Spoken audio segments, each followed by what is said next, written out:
Excellent. Thank you very much. Good morning. This is Ayub Faisal. This guy won the 2017 Venice Marathon. When he started enlisting into the race, he did not imagine that he would win. And actually, he was not meant to win. The reason why none of the rightly qualified runners did not win is absolutely hilarious. It's actually because they were at the front of the race, and the motorcycle that was guiding them went the wrong way. And so it's actually funny that it happened in Venice, because when I was 12-year-old, we went into a trip in Venice, and we had this kind of hunt. And I was a really fast runner. And there was this treasure hunt that I was really hoping to win. And I had exactly the same problem. I arrived first in the wrong place, but I didn't have the excuse of a motorcycle. So I know for two reasons that really speed without the right direction, speed without the right guidance, leads you nowhere, or nowhere where you want to be.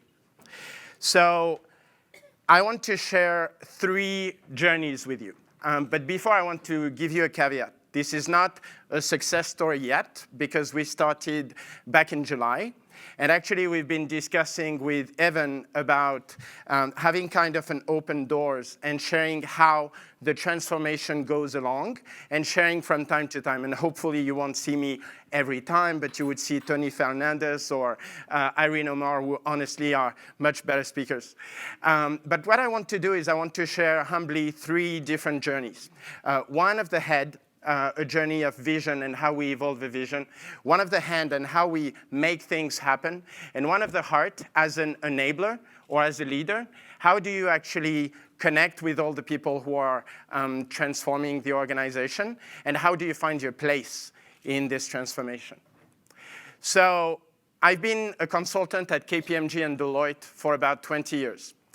And most of my clients were corporate clients. So when I arrived in this place, I thought, oh my God. And actually, I felt so uneasy about this that when I came back here yesterday, I was in a suit.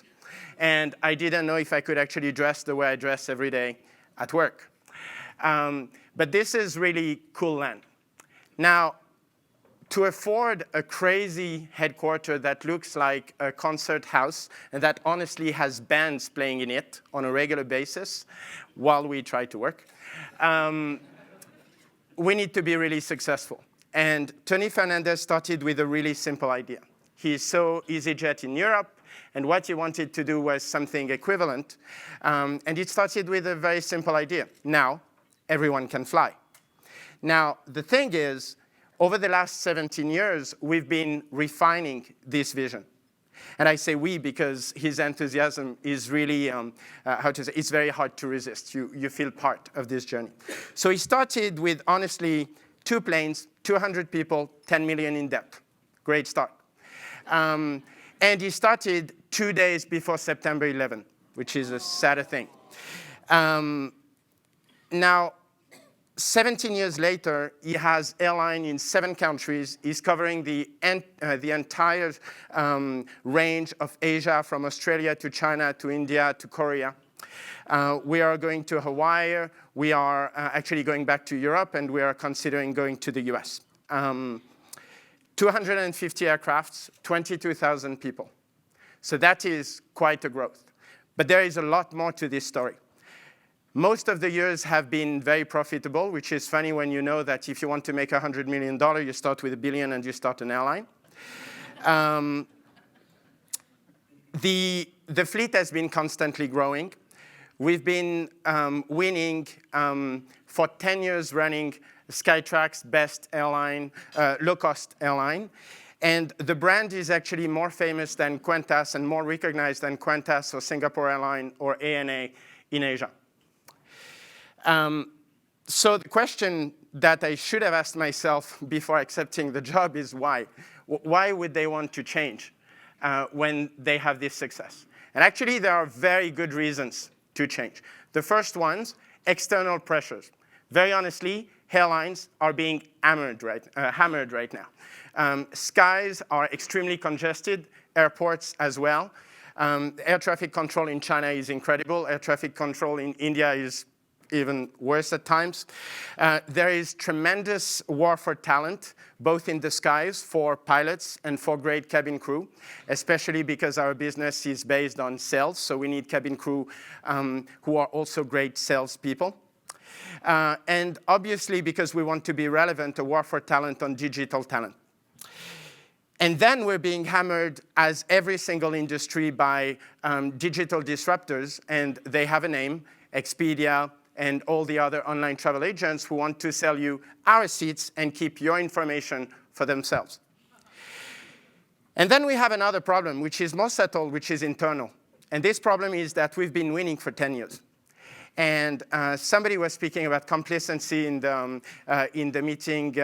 I think it was Lisa who was speaking about complacency at Duke. When you win for 10 years running, it's very hard to hear someone who's just arrived tell you that you need to change your ways. And it's not necessarily that you get entitled, it's that you become really confident and comfortable. And so this hunger that you had before, this bite, this drive that you had, slowly fades. And that's okay when you're a corporation. I've been working at UBS. I've been working at Credit Suisse. If you don't have too much drive at Credit Suisse, are there people from Credit Suisse? Okay, you're going to be fine. But when you're in an organization like AirAsia, which is actually a 22,000 people startup, this is catastrophic. So we need to fight this. The second problem is when you grow 16% year over year for 17 years, you outgrow your infrastructures really quickly. You outgrow your processes very quickly. And so your processes are not fit for purpose. Some are way too complicated for what you want to do, and some are way too simple for what you should do. And then there is what causes processes, projects. And this is a little bit how we do things. We're go-getters. So as soon as we see something, we make up a plan, we take a rock, we throw it, and we crash. And if it doesn't work this way, what we do is we are going to do the sensible thing. We use a bigger rock. And if it doesn't work, we use a rocket. And if it doesn't work, we use some computer to make the planning. And if it doesn't work, we'll take a shovel and we'll keep digging. So at times, it doesn't work. And the fact is, we are full of energy. And the problem is, when you're full of energy, you're going to rush solutions before you understand the goal. Or you're going to try to scale something before it's proven. Or you're going to try to embed some practices before they are well understood. And they will be misused. So that's the problem we had, essentially, the set of problems we had. So we knew that we had to bridge the gap, and a fairly wide gap. But the thing is, if you look at everything that I said, it's all things we want to run away from, not really inspiring. Descriptive, but not inspiring.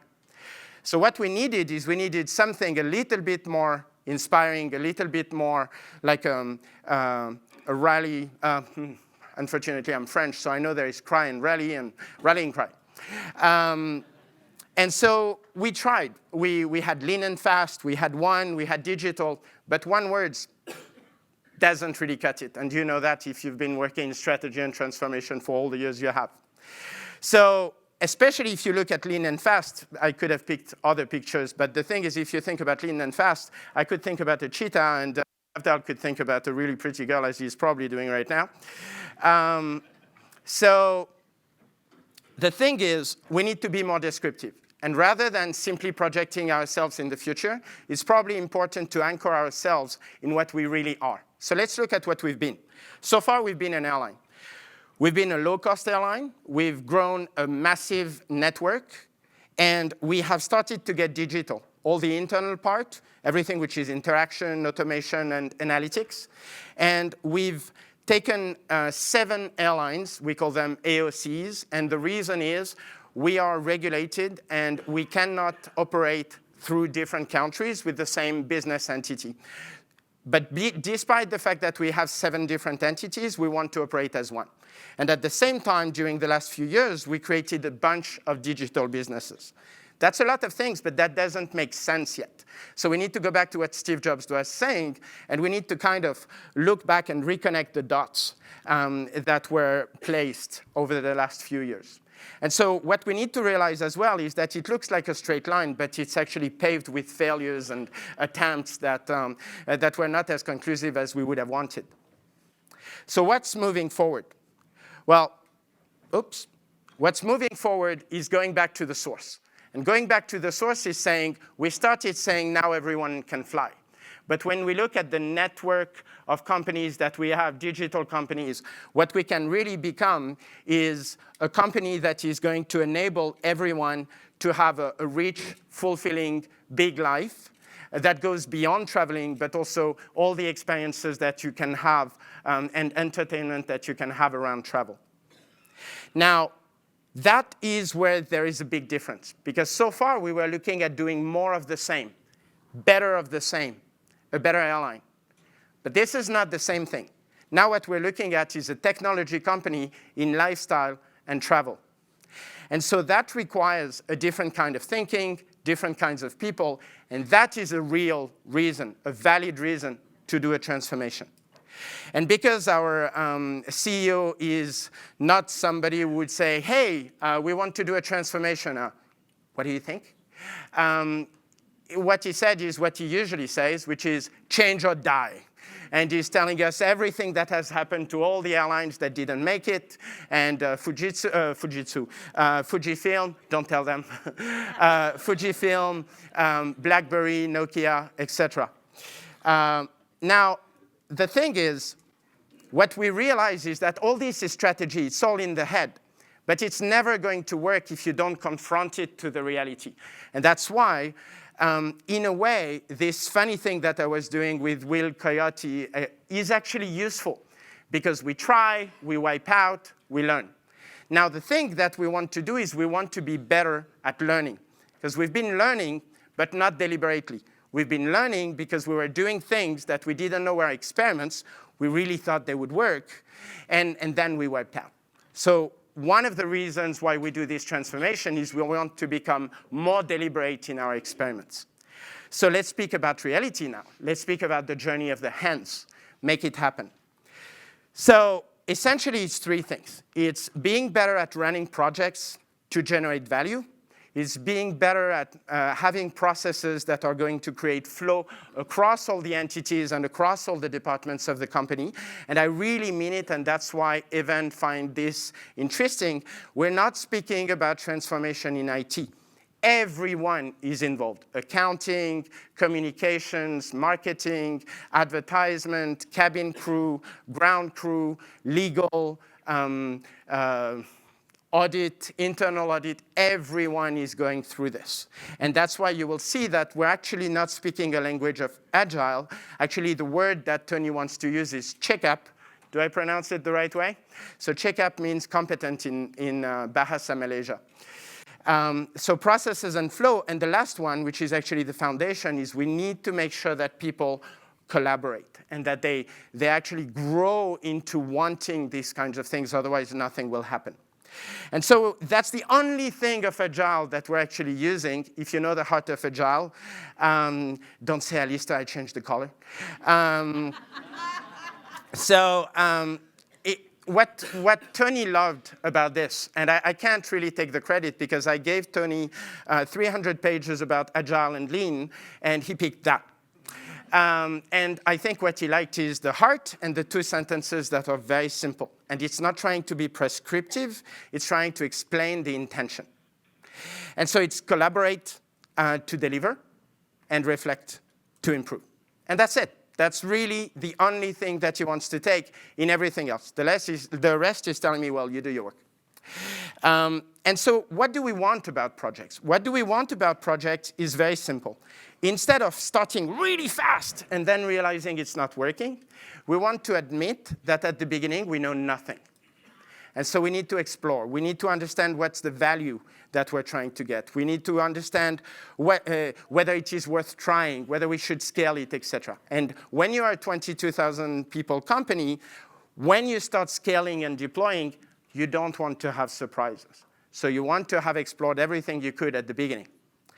So what we do is essentially educating people, demonstrating what is possible, and then reminding them that the customer needs to be kept in mind. But the customer is not the customer, the flyer. It could be, for instance, for procurement, any head of department, any employee. It's really just go beyond your silo. And actually, I forgot something. Tony, in his ever sense of humor, created a fabulous T-shirt where he took 4 silos and he put the faces of the 2 CEOs and the CFO and the Chief People and Culture Officer, and he connected these silos. And at the top, there is agile.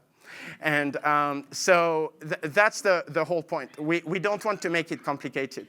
We just want to connect people with a simple goal, which is we work together and we think about the customer and the value we generate for them. Processes and flow. So we've worked on things like government billing, where we had 60 million in arrears. We worked on refunds management to pay within 24 hours. We worked on procure to pay. This one is actually not finished. So in the next business agility conference, you should ask the question. And so what we're really doing is we're inventorying, mapping, assessing, and improving. But actually, it's not true. As Jeff would say, as he said this morning, we're actually not doing it. We're making sure that the people in the departments are doing it. So our role is really to demonstrate it once and then to accompany them and to make sure that they own that part. So we go from about 2,000 processes to something that's going to be a lot slimmer.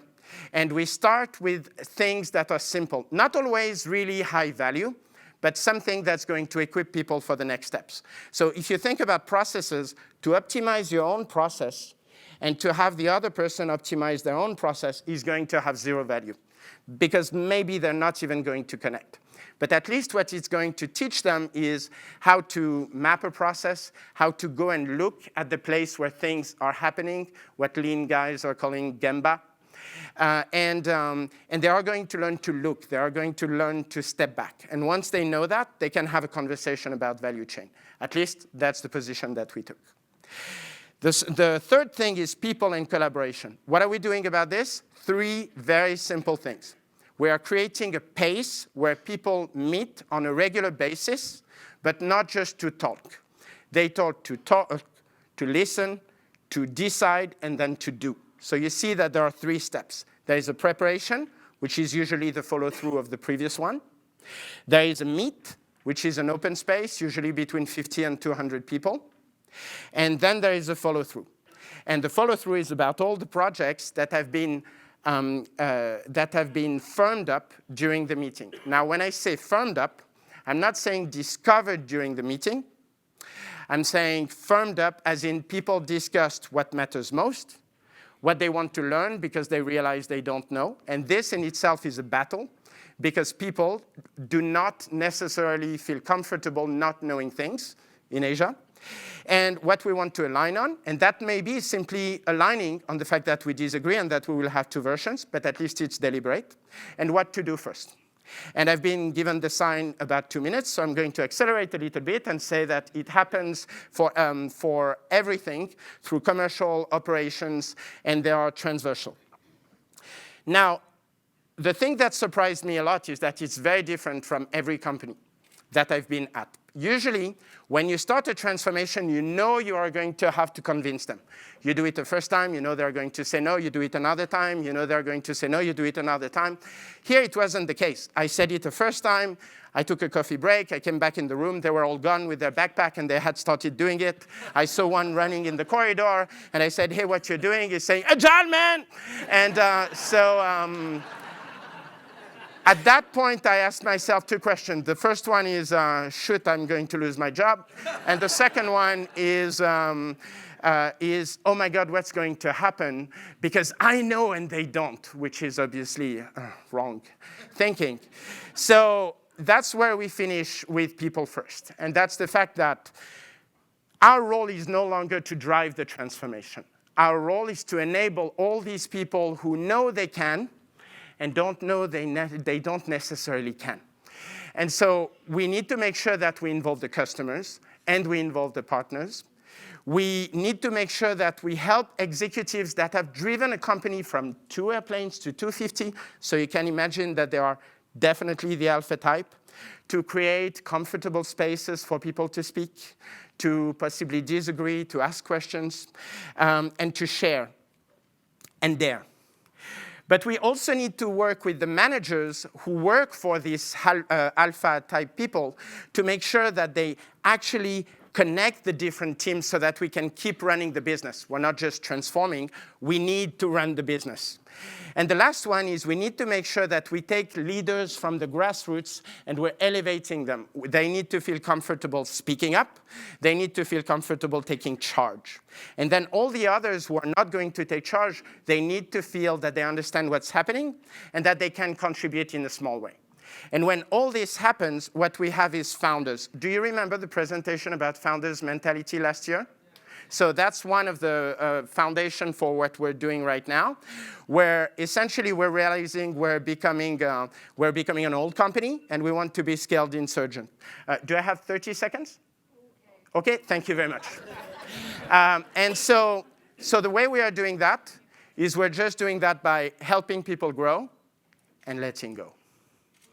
That's it.